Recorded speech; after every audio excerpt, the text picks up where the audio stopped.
Fala galera, tudo tranquilo?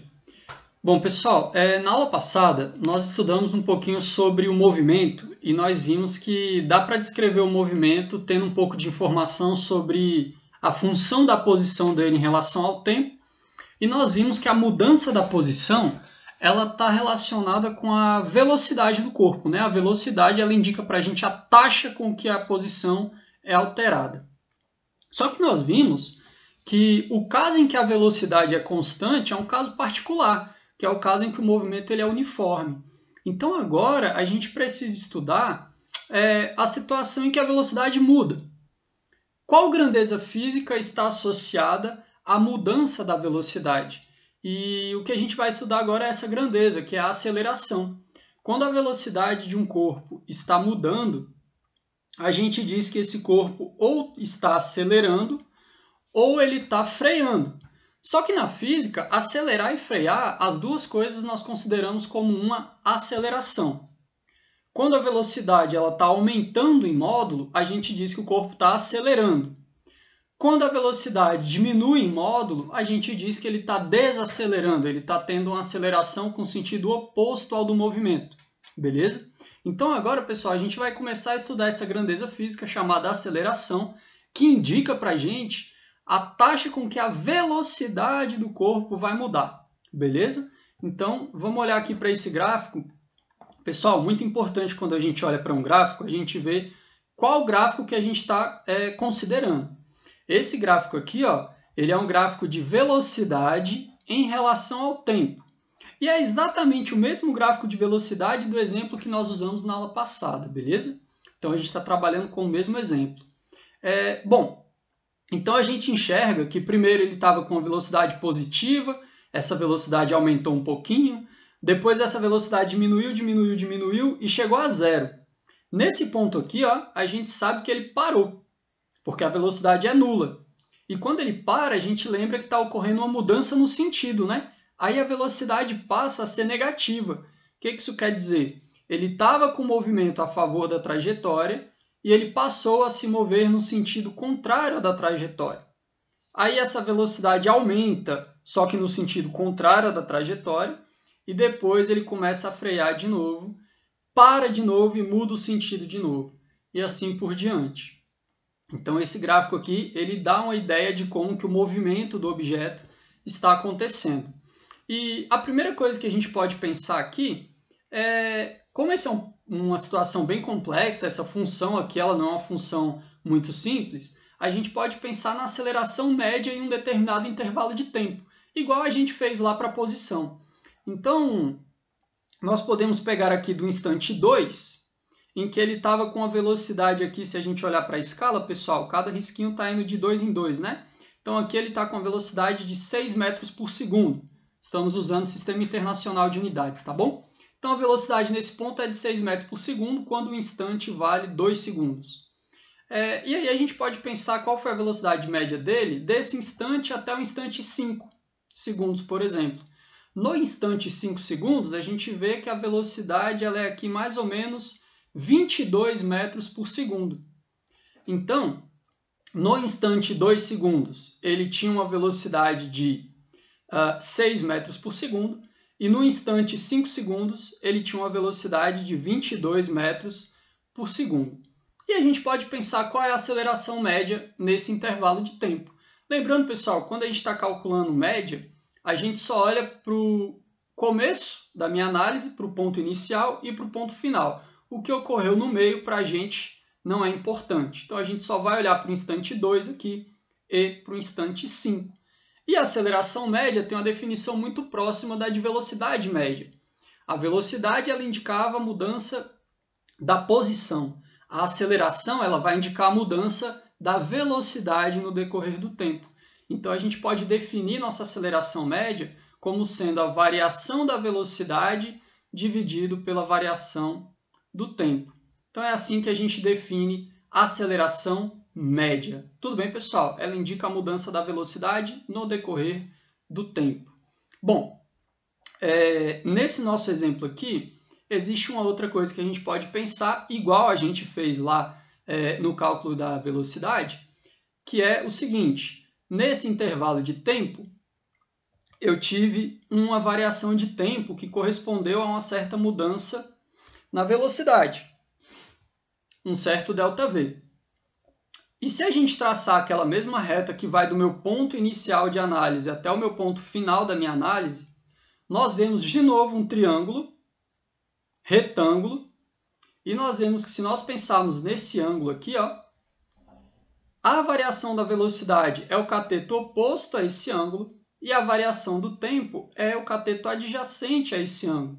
Então, novamente, nós enxergamos a tangente. Só que aqui, pessoal, a gente tem que a aceleração vai ser igual à tangente de inclinação dessa reta que liga os meus pontos de análise.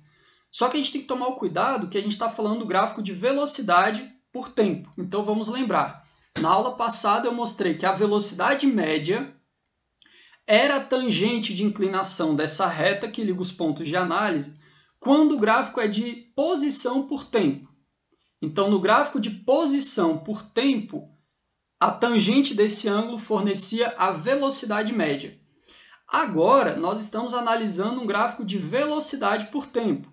E, nesse caso, a tangente do ângulo de inclinação vai nos fornecer a aceleração média. Então, a gente sempre tem que tomar cuidado com qual gráfico nós estamos analisando. Tudo bem, pessoal? Então, aqui é a definição de aceleração média e, graficamente, ela é a tangente do ângulo de inclinação dessa reta que liga os meus pontos de análise. No nosso caso, é muito simples. A minha variação de velocidade... Pessoal, lembra que variação é sempre final menos inicial, né? Então, minha velocidade final foi 22 e a minha velocidade inicial, no momento que eu comecei a analisar aqui, no instante 2, foi de 6 metros por segundo. Então, nesse intervalo de tempo, 22 menos 6.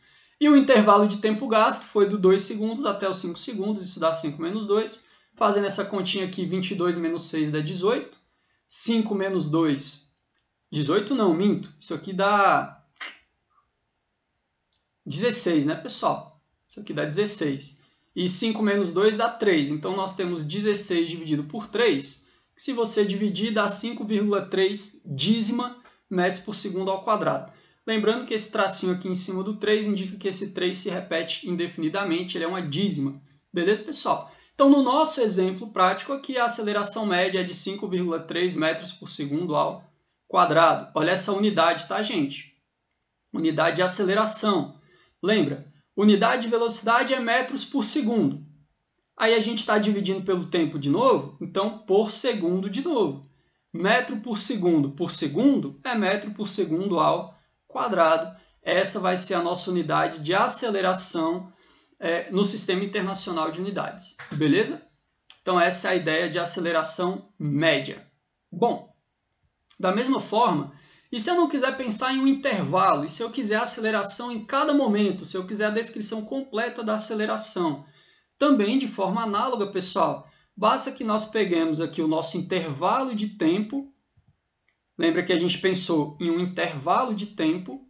E como eu quero agora a aceleração em um instante, aí o que eu tenho que fazer é pegar esse intervalo de tempo que eu estou considerando e ir diminuindo ele até ele tender aquele momento. Ou seja, novamente, a gente tem que fazer o intervalo de tempo tender a zero. Então, a gente diminui ele até que ele fique infinitesimal. E, nesse caso, nós temos que a aceleração instantânea, que vai ser a aceleração em um determinado instante, em um determinado momento, é o limite quando o intervalo de tempo tende a zero da variação de velocidade pela variação do tempo, que a gente já viu que isso aqui é a definição de derivada. Então, a aceleração ela vai ser a derivada da velocidade em relação ao tempo. Beleza? É muito parecido com o que a gente fez na aula passada para velocidade em relação à posição, né? A velocidade era a derivada da posição em relação ao tempo. Tranquilo? Então, pessoal, a gente pode abrir isso aqui um pouquinho. Nós lembramos isso, ó. A velocidade ela era a derivada da posição em relação ao tempo. E a gente está derivando essa velocidade em relação ao tempo. Então, nós temos a derivada da posição em relação ao tempo, que é a velocidade, e a gente está derivando isso. Derivada da derivada é a derivada segunda da posição. Então, a aceleração ela pode ser obtida de duas maneiras. Se eu sei a função da velocidade, basta eu derivar uma vez, que eu tenho a aceleração. Se eu tenho a função da posição no decorrer do tempo, aí eu derivando duas vezes eu obtenho a aceleração. Beleza? E de novo, a gente pode olhar graficamente. Se a gente olha para o gráfico de velocidade por tempo, é claro que a derivada ela vai fornecer para a gente a tangente da a tangente do ângulo de inclinação da reta tangente ao meu ponto de análise, de novo, né? Então, a aceleração é tangente da reta de inclinação aqui no ponto de análise, beleza? Então, tá aqui as definições. A aceleração instantânea é dada pela derivada da velocidade ou pela segunda derivada da posição em relação ao tempo. E, graficamente, ela corresponde à inclinação da reta tangente ao ponto de interesse, na curva de velocidade, tá, pessoal? Então, isso aqui é analisando o gráfico de velocidade por tempo. E aqui a gente conseguiu definir muito bem a aceleração. Beleza? Agora a gente pode pensar novamente no contrário. Aqui eu digo o seguinte: se eu sei a velocidade ou a posição, eu consigo obter a aceleração. Basta realizar algumas derivadas. E se eu quiser o contrário? Sabendo a aceleração, eu consigo obter as outras duas coisas? Bom, vamos mostrar que sim. Pessoal, esse gráfico aqui ele é exatamente o gráfico da aceleração do nosso exemplo anterior. Perceba que eu mudei o gráfico, tá? Então aqui a gente tem o gráfico da aceleração em relação ao tempo para o nosso exemplo. Então, inicialmente ele tem uma aceleração positiva, aí tem um momento em que ele não acelera momentaneamente, depois ele tem uma aceleração negativa, depois ele volta a acelerar de novo positivamente, depois acelera negativamente de novo. Bom, sabendo essa função, vamos supor que nós sabemos a função da aceleração, eu consigo obter a velocidade? Pessoal, a gente consegue, vamos fazer.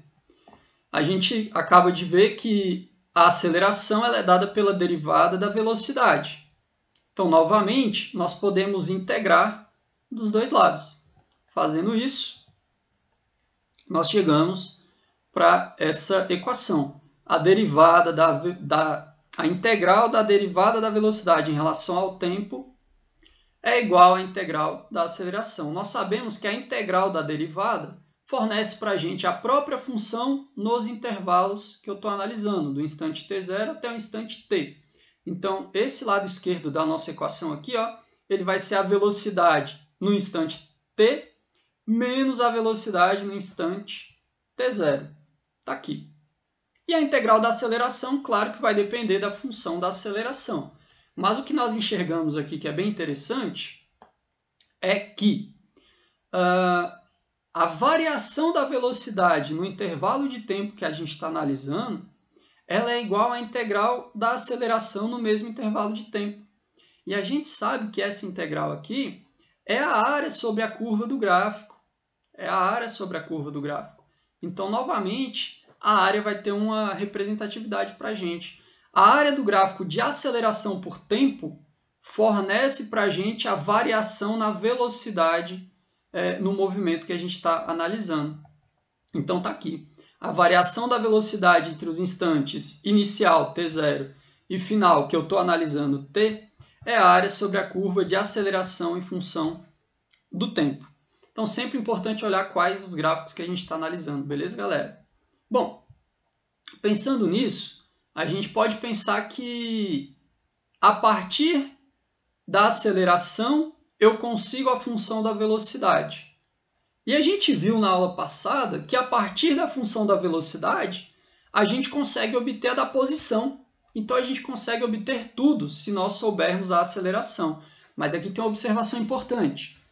Para descobrir a função da velocidade, nós precisamos também da informação da velocidade no instante inicial de análise, né? Então essa informação ela é relevante. E aí a gente volta para a posição agora. Então é o seguinte, sabendo a função da aceleração, nós podemos descrever completamente o problema se nós soubermos mais duas coisas adicionais, que são as condições iniciais. Então aqui, ó, é possível descrever o movimento completamente, sabendo apenas três informações. a função da aceleração e as condições iniciais, que são quais? A posição no meu instante inicial de análise e a velocidade no meu instante inicial de análise. Beleza, pessoal? Bom, vamos ver como que isso é feito, galera. A velocidade, nós vimos na aula, no slide anterior, que ela vai ser a velocidade inicial mais a integral da aceleração no intervalo de tempo de análise. E nós vimos na aula anterior que a posição, ela é a posição inicial mais a integral da velocidade em relação ao tempo. Então, com essas duas coisas, se eu sei a função de aceleração e a velocidade inicial, eu descubro a função velocidade. Eu pego esse resultado e jogo aqui nessa integral. E sabendo a posição inicial, eu descubro a função da posição. Então, eu consigo saber as três funções que descrevem completamente o movimento, que são a posição do movimento em relação ao tempo, a velocidade do movimento em relação ao tempo e a aceleração. Se você souber posição, velocidade e aceleração do objeto a qualquer momento, você consegue dizer exatamente onde ele vai estar, com que velocidade, com que aceleração, a qualquer momento, e você conseguiu descrever completamente o problema. Beleza? Bom, uma outra coisa que dá para a gente fazer é o processo inverso. Aqui eu estou dizendo, se eu sei a aceleração e as condições iniciais, eu descrevo todo o meu problema. E aqui, pessoal, se eu souber só a função da posição, eu também consigo descrever completamente o problema através das derivadas. Se eu sei a posição, a derivada dela vai ser a função da velocidade. E a derivada segunda vai ser a função da aceleração. Então, a gente vê que com poucas informações nós conseguimos descrever completamente os nossos movimentos aqui. Beleza? Então aqui, pessoal, é bem um resumão das principais equações que nós temos aí para encontrar a função da posição, da velocidade, da aceleração e vice-versa. Agora vamos fazer um exemplinho. Vamos aplicar isso aqui em um exercício concreto para ficar mais claro como que a gente usa tudo isso para resolver os problemas. Então, exemplo número 2 aqui. A função aceleração de uma partícula que está se movendo ao longo do eixo x é a aceleração em função do tempo é igual a 3 menos t no sistema internacional. Sabendo que no instante inicial t0 é igual a 0. Então, galera, a gente está começando a analisar o problema quando o tempo é igual a 0, beleza? A velocidade da partícula é de 20 metros por segundo. Então isso aqui é a minha velocidade inicial. E sua posição é 10 metros. Então isso aqui é a minha posição inicial. Então veja bem, ele me deu no exercício a função da aceleração, ele me disse as condições iniciais, velocidade e posição. Então eu consigo descrever completamente o problema. E ele vai perguntar algumas coisas. Qual é o instante após T0 em que a partícula para? Bom, pessoal, aí temos que lembrar, né? A partícula ela para quando a velocidade é igual a 0. Então, a partícula para quando v é igual a 0. Então, para analisar essa primeira letra, nós precisamos da função da velocidade. Como nós acabamos de ver, a função da velocidade ela é a velocidade inicial mais a integral da aceleração no intervalo de tempo que a gente está analisando. Bom, então a gente vai usar agora essa ideia para resolver a letra A. E o que a gente tem que fazer é o seguinte, a velocidade inicial ele me disse, vale 20. E a função da aceleração ele também me disse, é 3 menos t. Então eu consigo achar a função da velocidade. Vamos fazer isso. Está aqui. No lugar da velocidade inicial eu coloquei 20. E no lugar da função aceleração eu coloquei 3 menos t. Está bem aqui. Tudo que a gente tem que fazer agora é realizar essa integral, que é muito simples, né? Estamos indo de 0 até o instante t. Então, a integral do 3 vai dar 3 vezes t. E a integral, pessoal, aqui é o tal, porque a gente muda a variável para ficar tudo em função do t depois da integração, beleza? Então, a integral aqui do tal em relação ao tal de 0 a t vai ser o t quadrado sobre 2, né, pessoal? Porque no instante 0 vai dar 0. Então, nós ficamos com o seguinte resultado. 20 mais 3t, que é o resultado da integração do primeiro termo, menos, porque é negativo, t quadrado sobre 2, que é a integral do t. Beleza? Então, essa é a função da velocidade. Descobrir a função da velocidade. O que ele quer saber? Ele quer saber em que instante a partícula para. Como a gente viu, a partícula para quando a velocidade ela é igual a zero. Então, no lugar da velocidade, eu vou colocar zero. Fazendo isso, a gente chega por uma equaçãozinha do segundo grau. Basta resolver essa equaçãozinha do segundo grau. Então, vamos lá, vamos achar o delta. Delta é o b² menos 4ac. Então, o b é o 3, né? Menos 4 vezes o a, que é menos meio. Não pode esquecer do menos, hein, galera? Não pode esquecer do menos. Menos meio. Coloquei menos 0,5 para ocupar menos espaço. E o c é o número sozinho, que é o 20. Fazendo essa continha, 4 vezes meio dá 2, vezes 40, isso aqui dá... vezes 20 dá 40, né? E menos com menos dá mais, 40 mais 9, 49. Então, nosso delta dá 49. Que bom, tem raiz exata, a gente consegue achar agora os momentos, né? Os instantes. Então, menos b mais ou menos a raiz de delta, que é 7, né? Raiz de 49 é 7. O b é 3, menos 3 aqui. E embaixo fica 2a. O a é menos meio. Pessoal, e aqui a gente tem que tomar cuidado com uma coisa, né? Ele pediu um instante em que ele para após t0. E o t0 é igual a zero. Então, quer dizer que eu estou procurando soluções que são maiores do que zero. Então, qualquer resultado negativo não é válido para a gente, beleza? Por isso que esse sinal aqui, ó, de mais, ele não vai ser útil, porque ele me forneceria um tempo negativo. Então, nós só usamos o sinal de menos, porque aí vai ficar negativo em cima, negativo embaixo, e o sinal negativo vai embora. Então, nossa resposta vai ficar menos 3, menos 7. Isso dá menos 10 dividido por 1, por menos 1, né, que dá 10 segundos. Então, essa é a nossa resposta. Ele para 10 segundos após o momento em que a gente começou a analisar o movimento. Beleza? Então, fizemos o Bhaskarazinho, encontramos aqui o momento em que ele para. Agora, pessoal, na letra B, ele pede a posição da partícula nesse momento. Então, eu quero a posição da partícula quando o tempo vale 10. Então, vamos fazer isso. Vou apagar aqui essa parte. Mas eu vou pegar a função da velocidade e deixar ela guardadinha aqui, tá? Está aqui nossa função de velocidade que nós encontramos. Bom, agora, para eu saber a posição da partícula em determinado instante, eu preciso da função da posição. Como a gente já sabe a função da velocidade, a gente pode encontrar a função da posição. É só a gente lembrar que a função da posição é a posição inicial mais a integral da velocidade no intervalo de análise. Beleza? Fazendo isso, a nossa posição inicial no texto ele diz que é 10. Está aqui. E no lugar da função da velocidade, eu coloquei essa funçãozinha aqui que nós guardamos. 20 mais 3t menos t² sobre 2. Mudei as variáveis para após a integração nós termos tudo dependendo do instante t. Beleza? Bom, vamos realizar essa integração. Integral de constante vai dar 20 vezes t. Integral de 3t é 3t² sobre 2. Menos a integral de t² sobre 2. Integral de t² é t ao cubo sobre 3. Dividido por 2 vai dar t ao cubo sobre 6. Então, nós temos esse resultado aqui. X de t igual a 10 mais 20t mais 3t² sobre 2 menos t ao cubo sobre 6. E agora a gente não precisa mais dessa velocidade, né? A gente quer saber a posição da partícula no instante em que ela parou.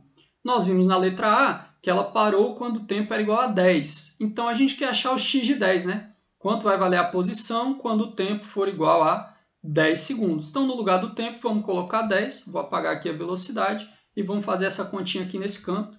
X de 10 vai ficar o seguinte, ó. 10 mais 20 vezes t, que é 10, mais 3 vezes o t², que é 10 ao quadrado sobre 2, menos o t ao cubo sobre 6.